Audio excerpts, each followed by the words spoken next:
Okay, dear friends, our last segment for today, Gateway to Tefilla.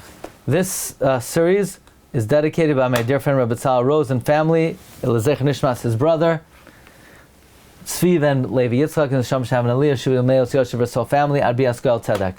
Well, we've been speaking a lot about Makkas Bechoros, and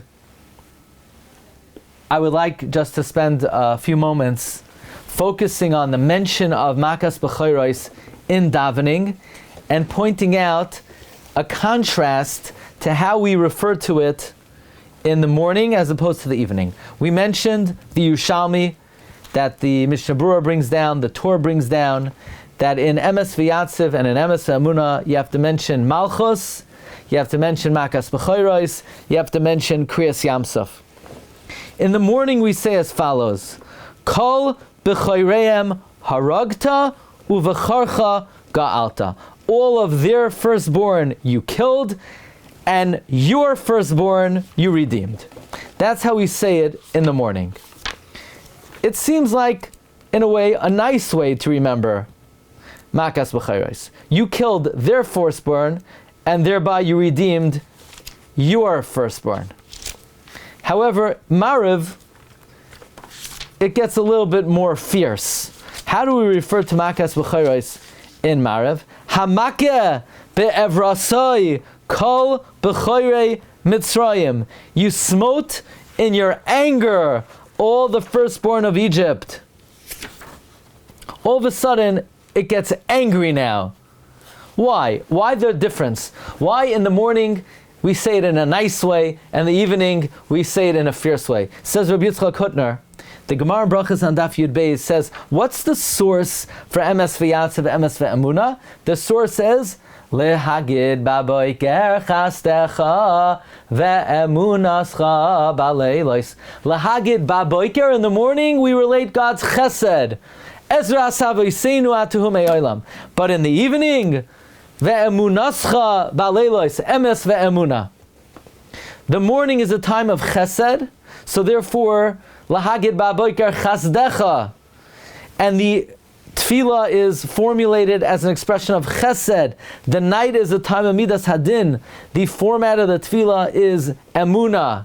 Now, Makkas Bechoros had two elements to it. Number one, a punishment for the Egyptians. Number two, the sanctification of the Jewish firstborn. So it has a chesed to us and a punishment to them. Yeah?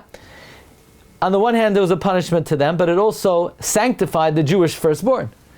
In the nighttime, which is the time of din, the focus of Makkas Bechoros is only that God knocked them off, and He did it in His anger. Hamakeh be'evrasai kol bechorei Mitzrayim. He just killed the Egyptian firstborn.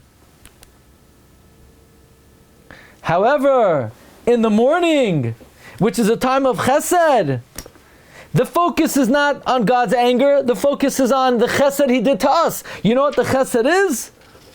Kol b'choreihem haragta, uvecharcha ga'alta. That by killing their firstborn, we don't say it was with anger, we're not focused on that now during the morning. The morning is a time of chesed, l'hagid ba'boiker chastecha. But the focus is, uvecharcha ga'alta, says Rav Hutner. Okay, one more idea. This is something we spoke about once. We once gave a whole shir on this contradiction that's raised in Masechtas Smachos.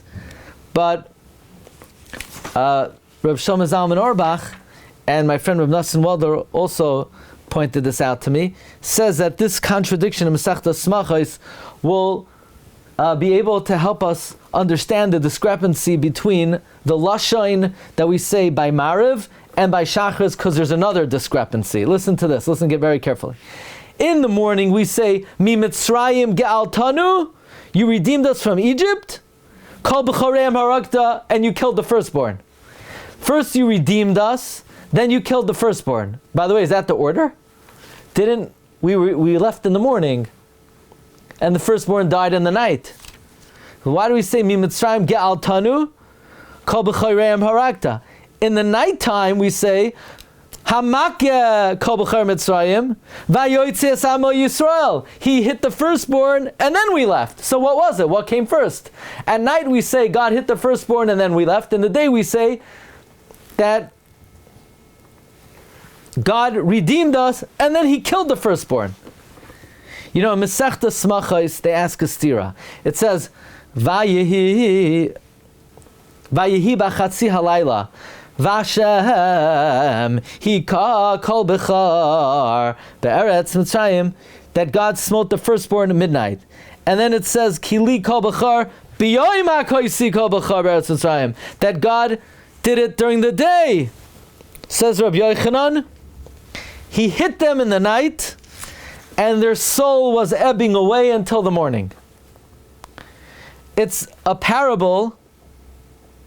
If you give bread to a child, you tell his mother. So to HaKadosh Baruch Hu, I'm going to tell my child about the Misa that there's children that the Mitzrayim are experiencing. So what happened? The beginning of Makkas Bechoros was B'chatzi Alayla, but they didn't die till the morning. So you could say like this: Mariv, we're talking about what happened in the nighttime. In the nighttime, Hamakeh be'evrasai, and that was B'chatzi Alayla, and then Vayoytze Sama Yisomi Toicham. Shachris is talking about the death. So the death, Mi Mitzrayim Gal Tanu, you took us out, and maybe they didn't even die yet. But anyway, that was in the Boiker, was after Mi Mitzrayim Gal Tanu, then Kol B'charem Harakta. So the nighttime, the focus is on what happened in the night. In the night, first the firstborn were smitten, and then we started to leave. In the morning we left, and then they actually died. Okay, those are some ha'aras on the role of Makkas Bechoros, and it's very important and worthwhile to make special note when we get up to that part in davening, to note that these are highlights of the Tefilla. The mention of Makkas Bechoros in Shachris and Mariv, the mention of Kriyas Yamsuf and Shachris and Mariv are highlights of the davening. Have a beautiful Shabbos, everyone. Thank you for joining. Kol Tov. Happy Tu B'Shvat. Freilich and Tu B'Shvat to you too. But it's we got a bit, no? No, today's in Shvat. Oh, very good. You probably mentioned that because you want people to get the sefer, your mom's nurse yahrzeit, and Neshama should have an aliyah. I thought you were encouraging people to get the sefer on Tu B'Shvat. Recording stopped. That too, right? Good job.